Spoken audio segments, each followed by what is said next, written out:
Good morning, everyone. Welcome to another edition of On the Mark TV and radio here at Westfield Community Programming Channel 15 and 89.5 FM WSKB. I'm calling today's program The Anatomy of a Podcast. And one of the reasons I wanted to have podcast a part of this program is we hear about them all the time. People are talking about them, people are listening to them, and basically a podcast is a radio type of program, but you don't need a radio to listen to it. You can listen to it on your phone, on your laptop, on your desktop, any kind of tablet device that you have. And so there are so many podcasts out there, but one of them that I've been very lucky enough to be a part of over the last 6 months is one called Game Changers in Medicine. It was developed and launched by Dramatic Health, which is a nationally known video production company telling the stories of healthcare professionals, doctors, patients, and all of that. And they decided rather than doing video, they would go to audio with Game Changers in Medicine. So we've got some of the members of this podcast team with us this morning. We've got Sean Maloney on the upper left-hand side of the screen, and on the right-hand side of the screen, Rolando Nieves. And we also have Lauren Wiegand and Tom Slukowski coming to us via phone. Good morning, people. Good morning, Mark. It's good to have all of you here. Hey, Mark. Why don't you introduce yourselves? We'll go from top up at the top of Sean Maloney. Tell us how you got involved in Game Changers and what role you play in Game Changers in Medicine. So, Sean, we'll start with you. Terrific. Mark, thank you for having us. Sean Maloney, I'm the CEO of Dramatic Health. I'm the executive producer of Game Changers in Medicine, and I'm proud to be here with my exceptional, talented team. I'll turn it over for an introduction, if you'd like, to Rolando. Okay, Rolando is in the upper right-hand part of your screen this morning. Good morning, Rolando. Hey, how you doing? So I work as the showrunner for Game Changers in Medicine. I was the one who kind of pitched the entire podcast idea to Dramatic Health when we were trying to develop an idea to tell Sean's grandfather's story. And well, I didn't feel it necessarily, not that it didn't merit a full episode of like a full, video. I just thought that maybe we could just continue it as a series. And from that, we met Sharon, and, next thing you know, podcast is born. Yeah, but you came to Game Changers in Medicine, Rolando. You have already been working on a podcast of your own. What made you decide or what made you think that podcasting was something that you wanted to be a part of? Yeah. So my current husband, like my husband now, he was a big avid podcast listener, and I kind of just dabbled into it. It was my friend from grad school. She was one who really wanted to make a podcast together. And, we both have media production backgrounds and stuff. And we kind of we assumed it would translate very well into podcasting. And it was a little bit of a learning curve. I think our first month was a little bit, kind of crazy. But I think if you can just tell a good story visually, there's a good chance that you can tell it, orally. So I think that's how I kind of made my jump into podcasting. Plus, it is just so much more cost effective than making movies, Yeah. Lauren, how did you get involved with Dramatic Health and then Game Changers?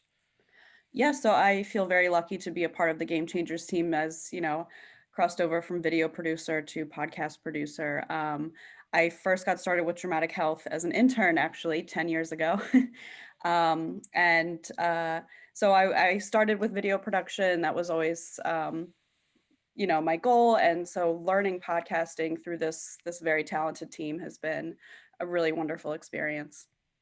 And we have Sharon Johnson joining us. She's the chief writer and researcher for this, and she's in the bottom left-hand part of your screen. Good morning, Sharon. I don't know if I can't hear Sharon. Well, Anyway, we'll come back to Sharon in a minute. We've got in the lower right-hand part of the screen Tom Sliwikowski, who's also from Dramatic Health and part of Game Changers. Good morning, Tom. Hey, Mark, how you doing? I'm good. How did you get involved in the podcast? Well, it started really from the beginning of working with Dramatic Health. I've been with Dramatic Health and Sean Maloney and the team since 2009. Hard to believe it's been that long. And I started out as a man on the streets camera guy, and I would pick up stories on the streets. And I built up a lot of experience naturally that led me to Game Changers in Medicine. One of my main roles actually is supporting Sharon during the interview process. We use software that allows us to capture not only the highest quality of audio, but also the highest quality video. So during the interview, one of my main roles is really to just make sure the recording process is going smoothly, all the content is being backed up, and also work very closely with Rolando during the post-production phase. And I help to add music and sound effects and create that atmosphere. So when you guys decide that you're going to do an episode, and I should say, I joined the Game Changers team late in the run, so to speak. The first episode had already been decided, had been researched, and had been taped. And my job was to do some of the publicity and public relations and marketing for a product that was 75% done by the time I got there, although I was more involved in subsequent episodes that came along. Unlike many podcasts where people just sit down in a room, and actually anybody can make a podcast, but somebody sits down in a room and they talk to somebody else, they run their timer and they go, we're going to do 30 minutes of chat, and they throw it up on whatever platforms there are. Game Changers in Medicine was treated more like a script from beginning to end. It was researched. Sharon wrote a lot of detailed information about whatever the topic was. The interviews were taking place, and then you guys went into the editing studio to edit and fine-tune everything for a final product, so to speak, which is much different than the way many podcasts originate.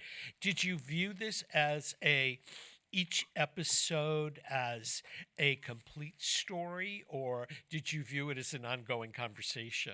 Mark, I can speak to that. I'm glad you got to meet the team before I spoke of how we got here. It was most important going back to the beginning, even though we wanted to do a podcast, we knew the general direction, but we really had to come together as an interdisciplinary team and decide what is going to be the value proposition for listeners. Why do they want to spend 40 minutes with us? And how can we earn every minute? And so we discovered that one of the best things that we could do would be to tell the stories of medical's history, as much of those discoveries, treatments, and ultimately cures define patient care today. And through the lens of history, tell us much about how we got here and how we might improve health in society. And I'll turn over to Sharon to talk a little bit about the writing process, because it really is about the writing. And then it's what we refer to as the pre-production, and well researched. And we did establish a couple principles early on too that are very important, that anchored all our decisions. Number one is medical accuracy, absolutely important when you're telling stories about health, looking back today and tomorrow.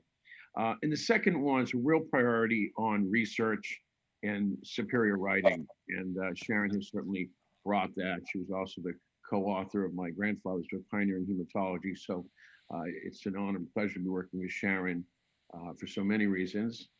And we always also wanted to go back to the value proposition of the podcast. Again, it's not just one thing to sit down and have an interview and let the questions fly and the answers come in. You really have to have a disciplined approach to finding what the value proposition is to your podcast, having certain pillars that you anchor your decisions back to, and certain principles that are unwavering. Sharon, would you want to speak further to that? Sure. Hi, everyone, and apologies for my technical difficulties there in the beginning. Yes, I'm happy to speak to that. Thank you, Sean, for your kind words about the writing. I would say that it really starts with the story itself. And I am motivated and inspired and so moved by the pioneering medical professionals that we have highlighted in each of the 6 episodes.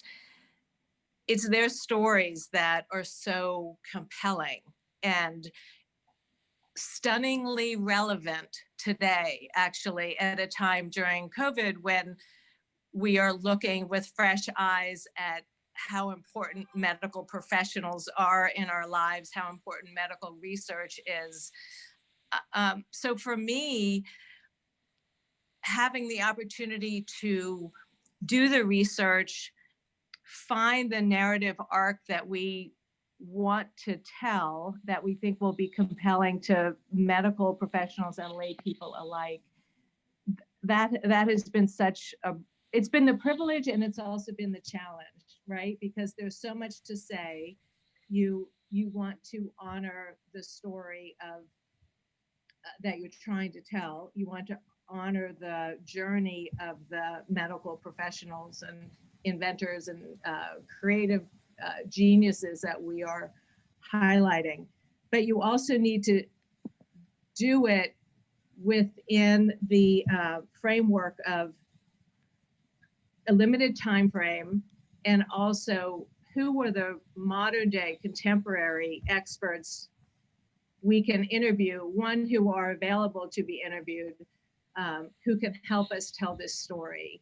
So putting together each episode was always kind of like a puzzle, which I loved. But at the beginning of every episode, I'd always feel like I was boiling the ocean. There was so much research, there was so much material, and that's a good thing. You want to start with a lot, and then you have to whittle, but whittling means making choices. And that was always a challenge for me, because how do you leave something on the cutting room floor to make way for something that's even better? But it's what made each episode for me really, really fun to work on. And I especially loved when we could find oral histories with the smallpox vaccine. There were some fabulous oral histories from the 1940s and 50s with Dr. Maloney, the vitamin K episode. We were the Hematology Association of Hematologists. They fortunately had done a great oral history of Dr. Maloney. So ever we could bring in the actual voices of the medical professionals we were highlighting, that to me just added an extra layer that just brought them to light, brought the story to life. And then being able to pair that with speaking to a modern day medical professional, talking about the state of whatever topic we were highlighting. I just love the yin and the yang of that. So huge privilege and pleasure. Well, Sharon, one of the things I wanted to ask you was, were you the one who picked the various people to be interviewed?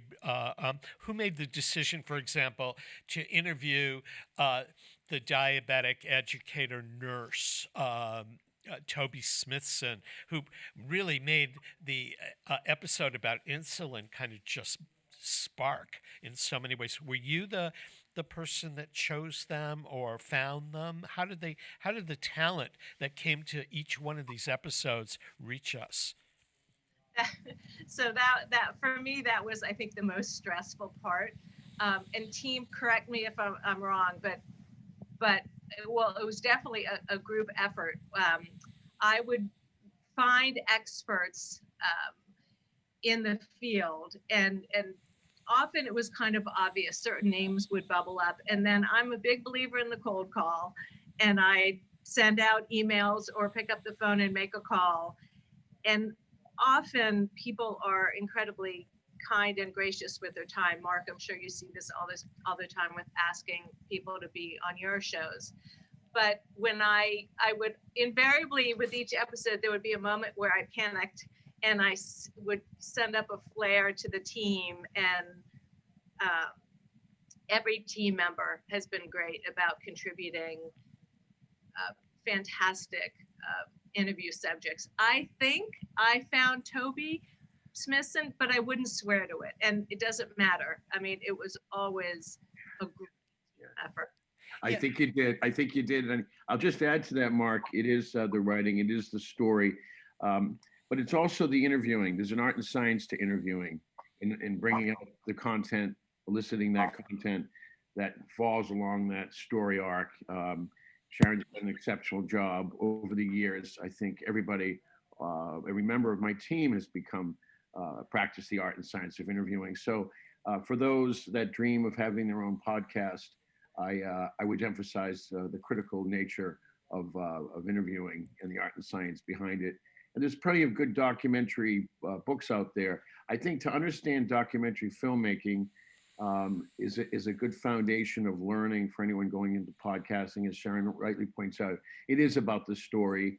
It is cinema verite, truth in cinema, elements of style anchored in that practice as well. So I would encourage a real understanding of the art and science of interviewing and documentary filmmaking.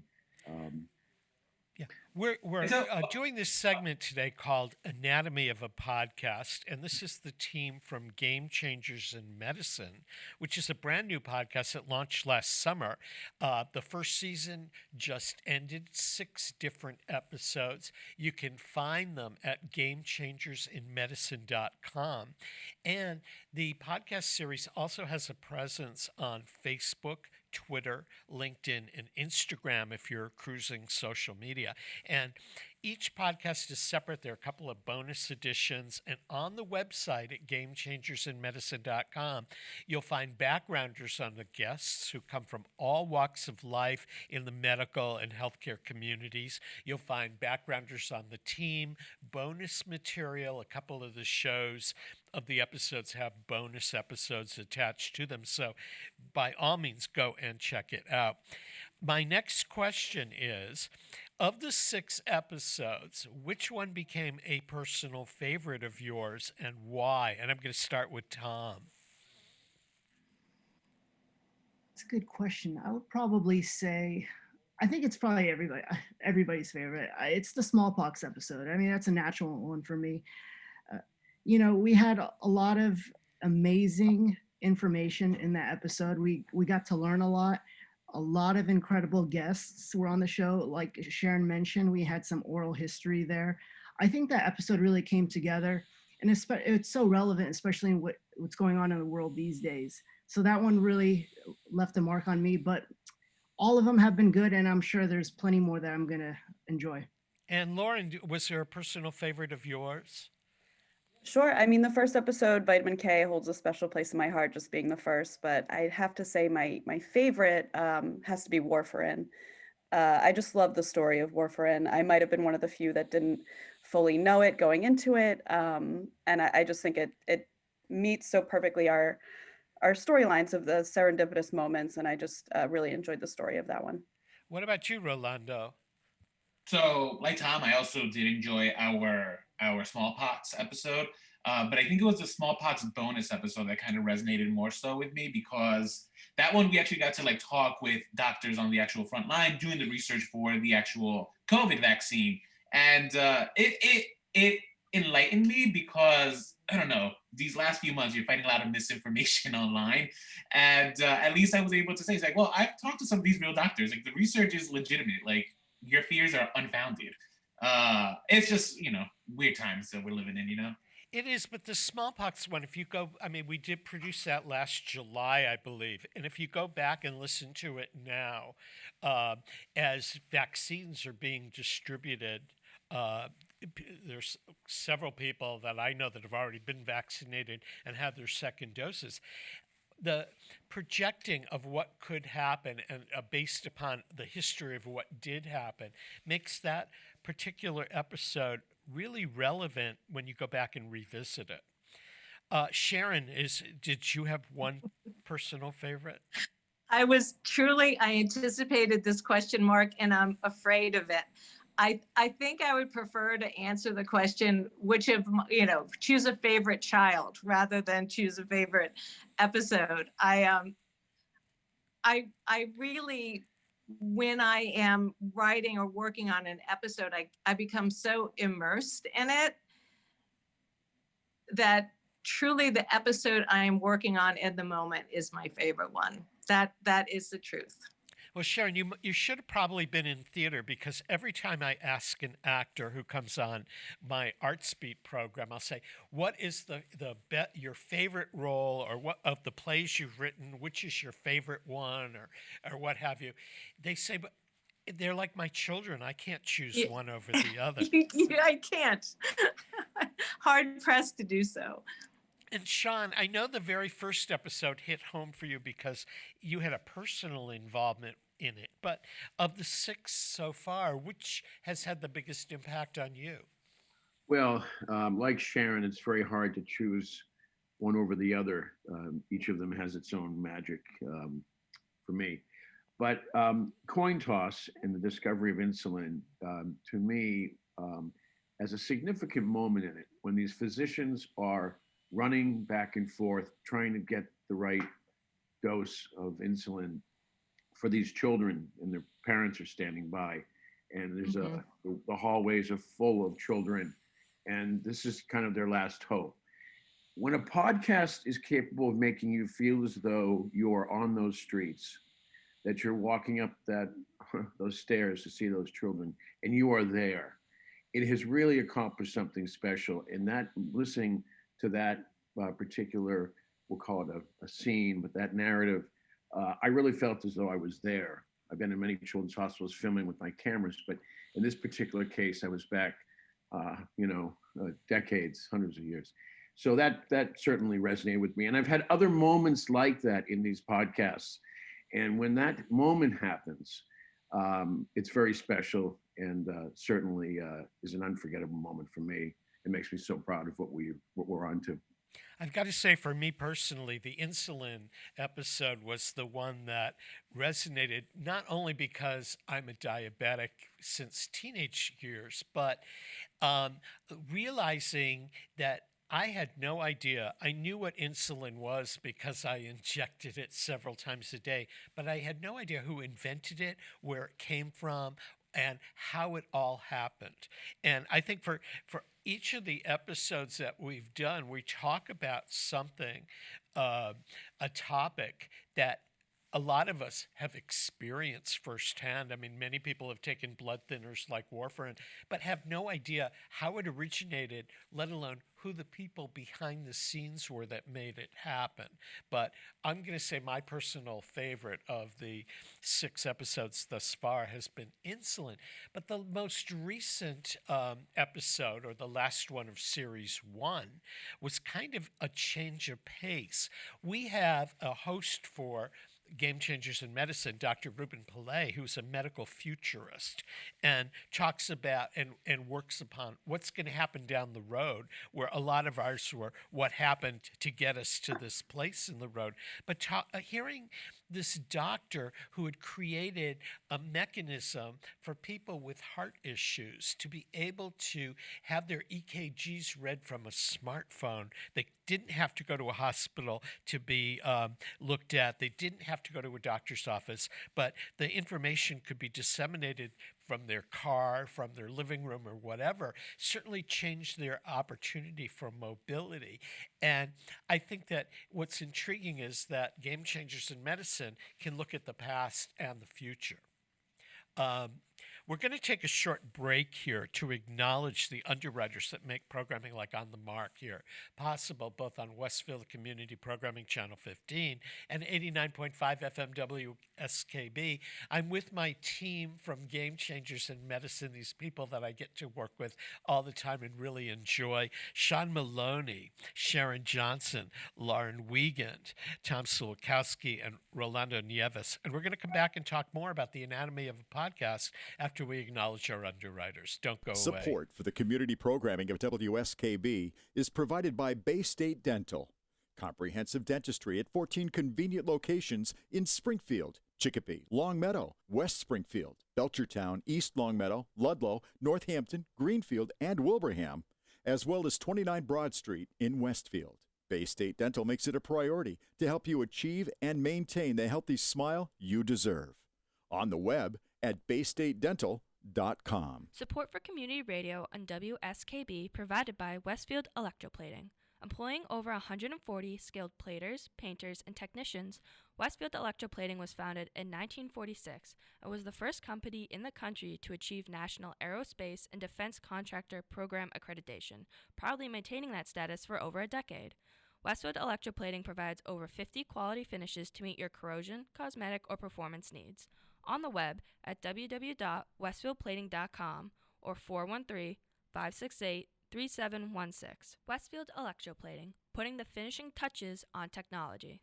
Underwriting for the community programming of WSKB is provided by the Boys and Girls Club of Greater Westfield, serving the youth of the Whip City and surrounding communities since 1969.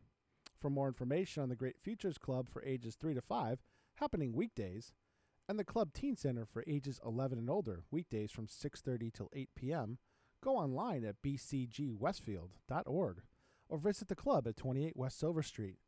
The Boys and Girls Club of Greater Westfield. Great futures start here.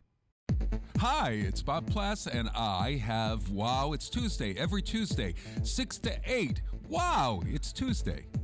Community Radio 89.5 WSKB. I did it! Live from Studio 120 at Westfield Technical Academy, this is WCPC Channel 15 and 89.5 FM, WSKB Westfield. Welcome back, everyone, to On the Mark here on Westfield Community Programming Channel 15 or 89.5 FM WSKB. If you've missed a portion of this morning's program, or you want to share it with friends, or listen to some of the other On the Mark programs, they're all archived on YouTube at WSKB Community Radio site. We're talking about the anatomy of a podcast with the team from Dramatic Health's Game Changers in Medicine, Sean Maloney, Sharon Johnson, Lauren Wiegand, Tom Slowakowski, and Rolando Nieves. You guys had not done podcasting before Game Changers in Medicine, except for Rolando. What have you learned about podcasting since we started, and what are some of the things that you look for now when you seek out a podcast to listen to? And we're going to start with Lauren. Sure. So previous to this, I admittedly mostly listened to comedy style podcasts, a lot of interviews, improv, that kind of thing. So the idea of telling a story over a podcast was new to me. And I really enjoyed it. Obviously, working with someone like Sharon made it a more enjoyable experience. So she's very talented at what she does. And, reading those scripts every week was what I enjoyed the most about producing this podcast and just getting to be a part of helping to tell that story. So you're all ramped up to do season number 2. Oh, yeah. Ready to go. Yeah. Tom, what have you learned about the podcasting experience, and what are you going to be looking for when you catch somebody else's podcast? Well, for me, I think it's really important working with a really good team.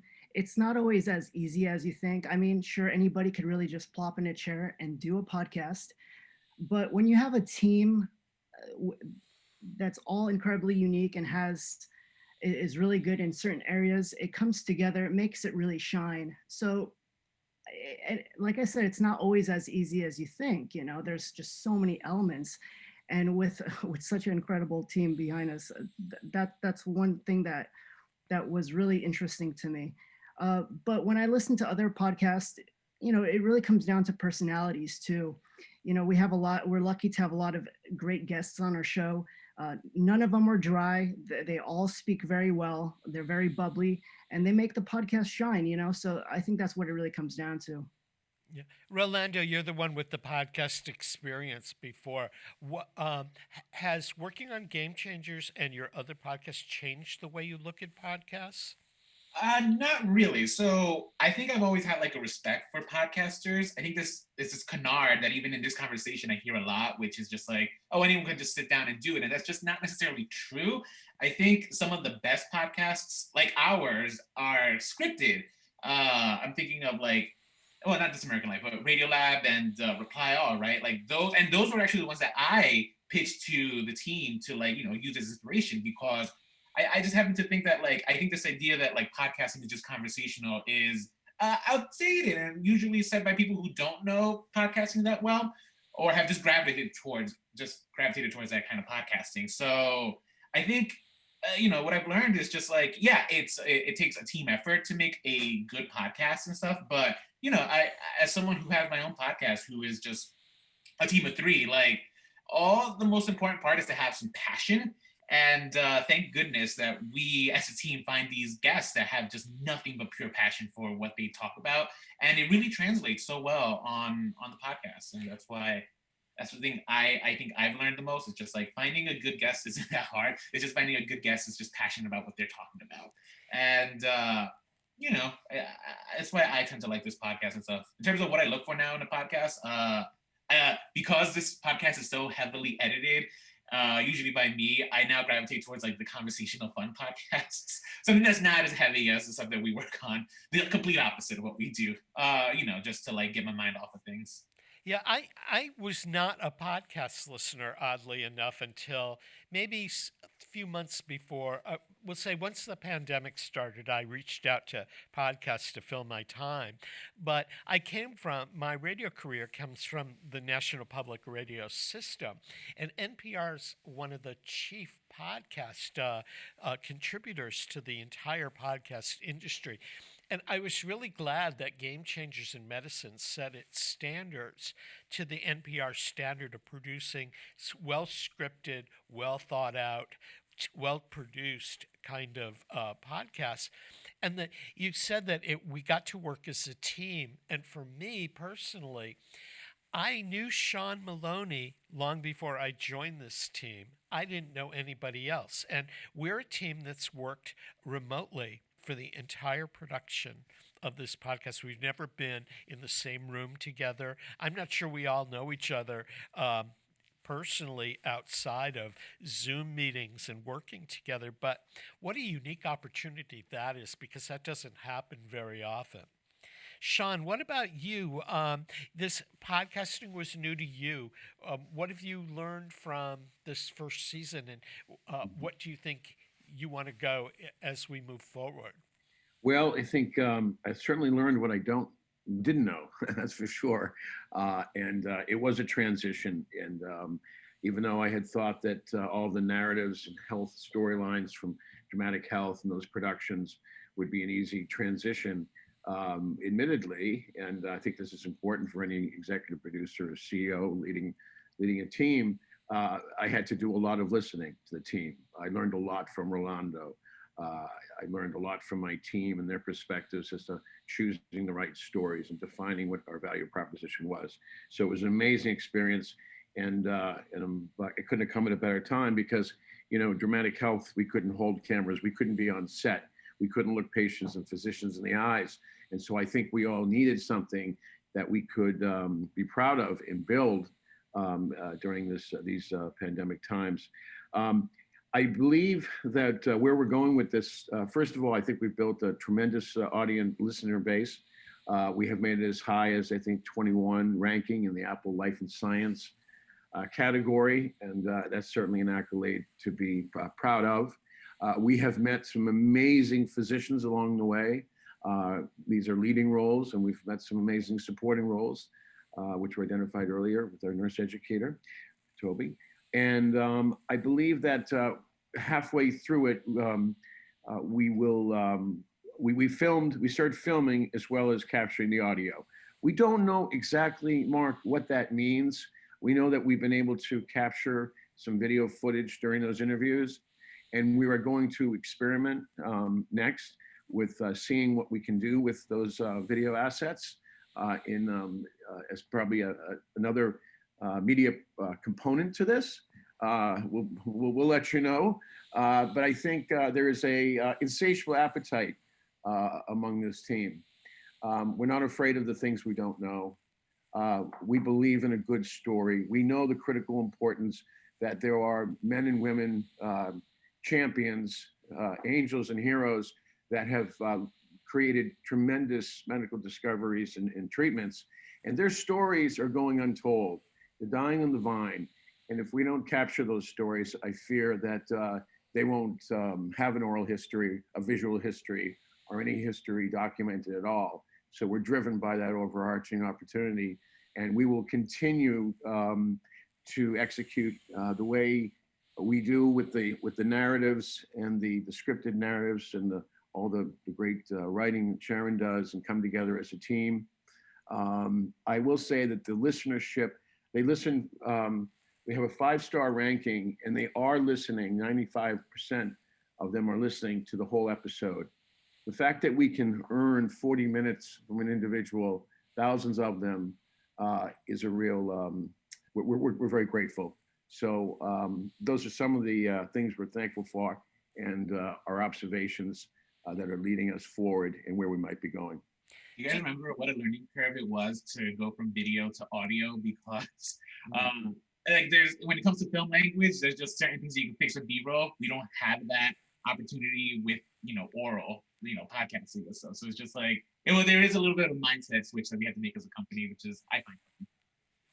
One of the questions I had for all of you, prior to the pandemic, we were interested in stories about health and medicine. I mean, not only in news stories, but in popular entertainment, TV series like Grey's Anatomy. It's always had an interest level. But the pandemic changed things, and all of a sudden the frontline nurses and caregivers and everything from EMTs to the people who cleaned up, sanitation folk, food services, and everything else became top of our minds during this last year.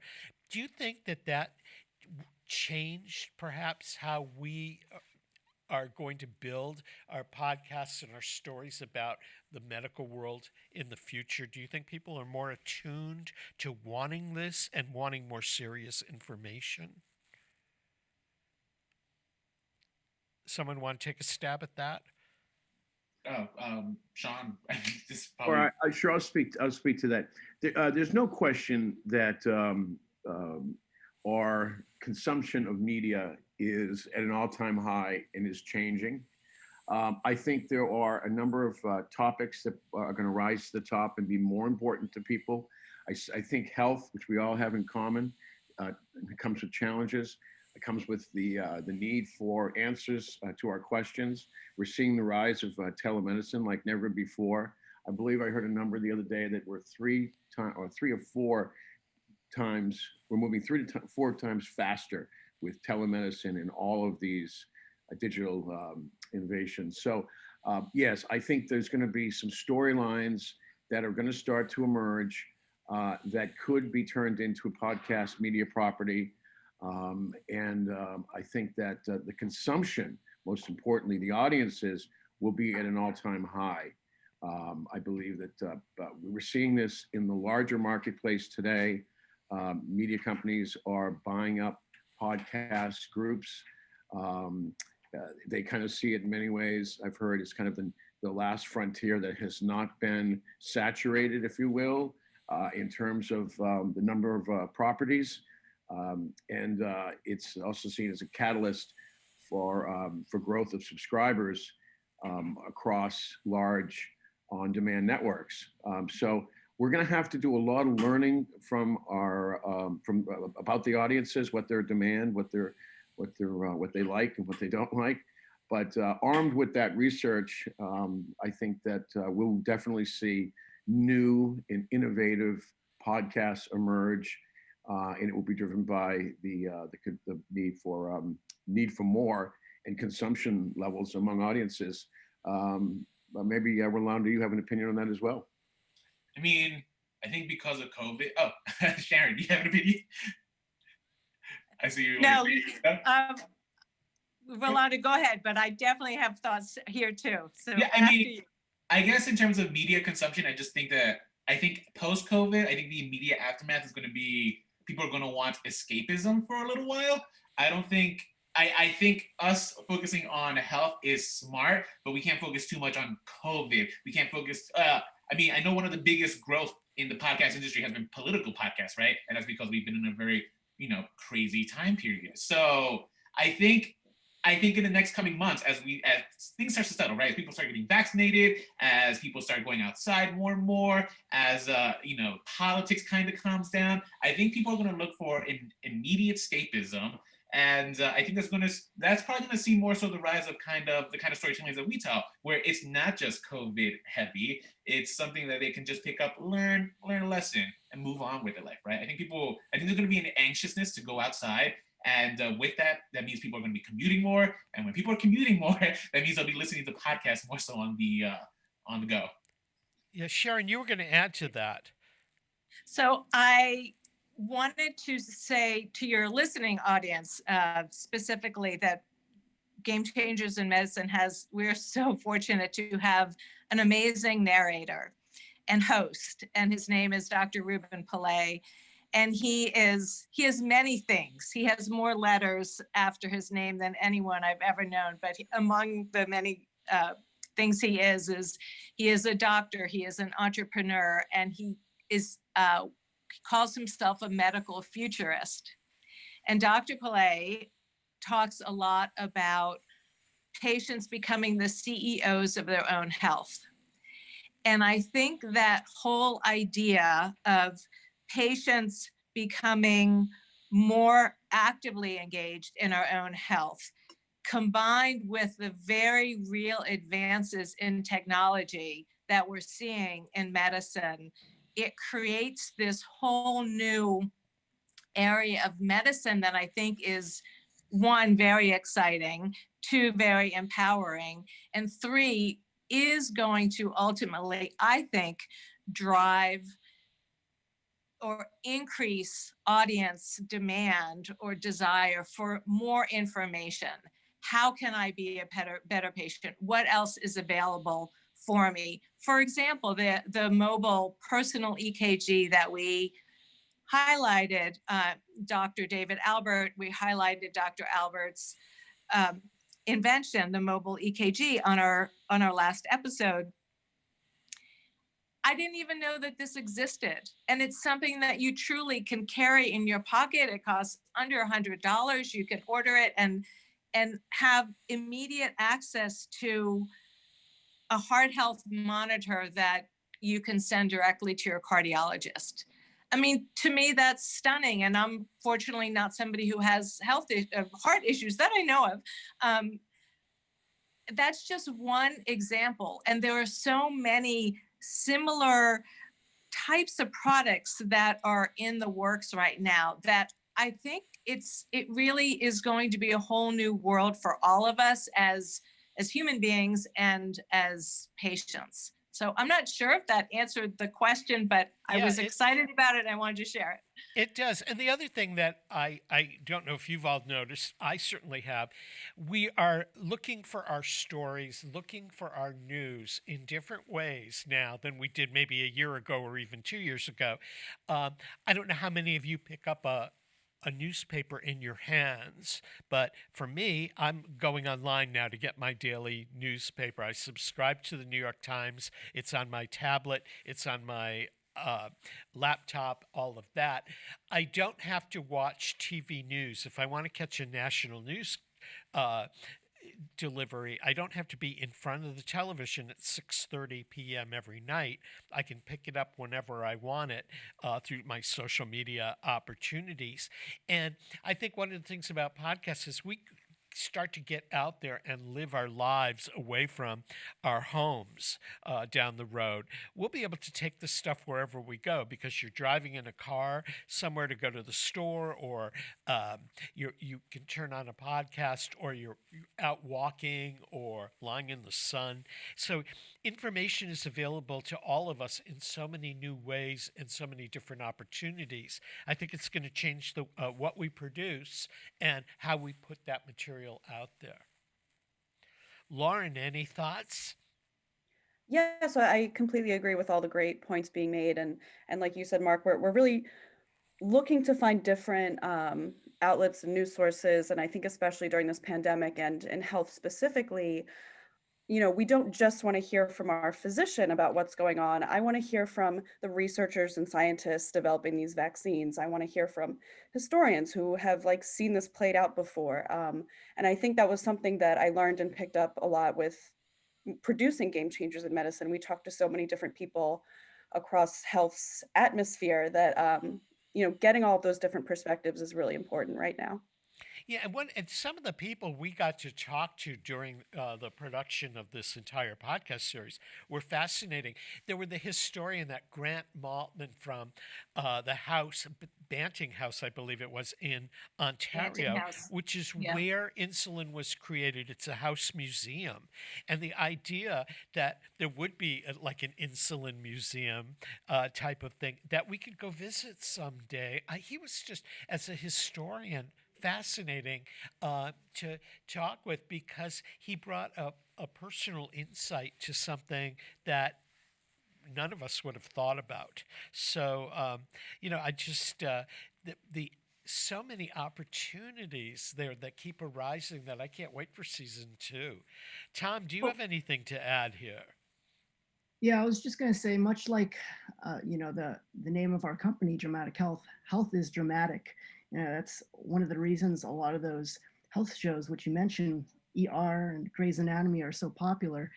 There's always a story to be told within those shows, and people do crave drama, and there's a lot to be told, especially in this environment. So I think that podcasts like around COVID and whatnot, people are always going to have a desire for them because they relate to them, and there are a lot of good stories, frankly.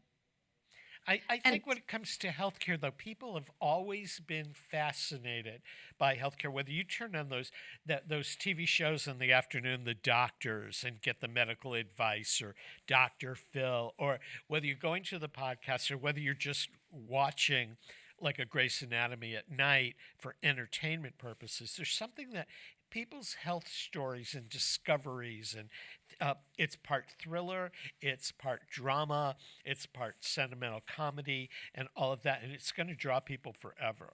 Exactly. Yep. and and think about the mystery diagnosis. I think there was a TV show called Mystery Diagnosis, but there's also a really fascinating, I think it's a New York Times, possibly a New Yorker ongoing column about mystery diagnosis. And it's a, in 900 words, it's always a fascinating, compelling story. But may I just jump in and say one more thing, Mark, and piggyback on what you said about Grant Maltman and the Banting House Museum as a birthplace of insulin. One happy byproduct of the Game Changers in Medicine podcast that the rest of the team may have anticipated, but I did not, it is the connections we have been able to make, not only with other researchers doing incredibly important work, but also we've been able to shine a light on some nonprofit organizations that have been key to continuing the legacy of these, critical medical pioneers. And I'm thinking about the Jenner House Museum, honoring Dr. Jenner, and the first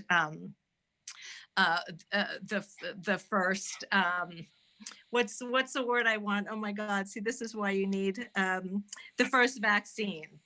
That's in England, and then you think about we've been able to feature the Diabetes Research Institute and so many different Banting House Museum, so many different nonprofit organizations that are doing tremendous work and with ongoing research. And I love that we have been able to feature those organizations in some way. And forgive me stumbling over my words. This is why you have to edit scripts after you do the interview. I think that some of the partnerships that we were able to form, for example, the one that meant a lot to me was Renown Health and Reno, Nevada, the director of marketing there had been the director of marketing of Bay State Health in Springfield, Massachusetts. And we had a long-going professional relationship. And so I was able to introduce them to Sharon. They found Sharon, this wonderful cardiologist for the warfarin thing. But to partner with other organizations, for-profit and nonprofit, and realize that we all have stories to tell. We all are trying to better the world. And when we partner and work together, things seem to move smoother. So it's been a really, our partners have been so important to making Game Changers in Medicine different from lots of the other podcasts that are out there. And Mark, if I may add to that, one of the things that I think emerged from our work, if you removed even the science and you remove the medicine, and you just have people, these folks never gave up. They had dogged determination to pursue what they believed were future treatments and cures. They worked together. I'm reminded of the partnership in coin toss, in which they both really needed each other to discover insulin. Whether it's the parents of the little boy who they allowed to, try it because it was just the last hope. These human stories in these episodes, I hope, provided a lot of inspiration during tough times, albeit a medical student or a college student or a student just simply working at home, or whether it be someone who may have lost their job, whatever it might be. So I'd like to think that the podcast came at a good time because it provided some inspiration through these stories. No matter what you're pursuing these days and in the future, don't give up. Dogged determination will win. I want to just say also, though, that with this podcast, one of the things that you all mentioned was like how we all get our news, whether it be social media or even just podcasting, right? Other formats. I think that is as great of a thing it is, it's also a very dangerous thing, right? Like if we're sending out the wrong messages, it could fall into the wrong hands and God forbid something happened with it, right? So I think that's one of the things I do take pride on with this podcast, that we do our research, we do our homework, we make sure that everything that we put out there is at least medically reviewed by our own internal team, because we don't want to, I think there's this problem, right, with new media, it's the spread of misinformation, and I think we work as a team really hard to like prevent that. So I definitely agree. We really worked hard to make sure that every statement that we made was fact checked and backed up by good research, which Sharon did. And I don't recall his name at the moment, but there was a doctor who was available to us to go over ideas that we had besides Dr. Pillay. So I feel confident that what came out of Game Changers in Medicine was factual and informative. I know there's vetting that just doesn't happen with so much material that goes out there. We only have about less than a minute here. So in wrapping this up, first of all, we've been talking about Game Changers in Medicine, so you should check the podcast out at gamechangersinmedicine.com. Rolando's put it up on all the podcast sites, so you can find it on Apple and Google, wherever you go to get your podcasts. But if you go to the website, you can find bonus materials, all 6 episodes, essays, background material. Sharon wrote a great piece that is there. We had much more material than we could actually put on the air, so do go. And I wanted to thank Game Changers in Medicine, this entire team from Dramatic Health, for putting the podcast together, for including me in it, which has been a professional and personal thrill all the way around. And I hope that a year from now, when we're done with season number 2, we can come back and revisit the path that we've all taken. So that said, we've been chatting today with the folks from Game Changers in Medicine, which is the podcast produced by Dramatic Health. And from left to right on the top, Sean Maloney, Rolando Nieves, Sharon Johnson, Lauren Wiegand, and Tom Slewikowski. And I'm the guy in the headsets in the middle, Mark Auerbach. That wraps up another On the Mark. We are here every Wednesday morning If you've missed a part of this, you can find it on WSKB Community Radio's YouTube channel, and you can pick up some of archived editions of this program along the way. Thanks for joining us. We'll see you next Wednesday.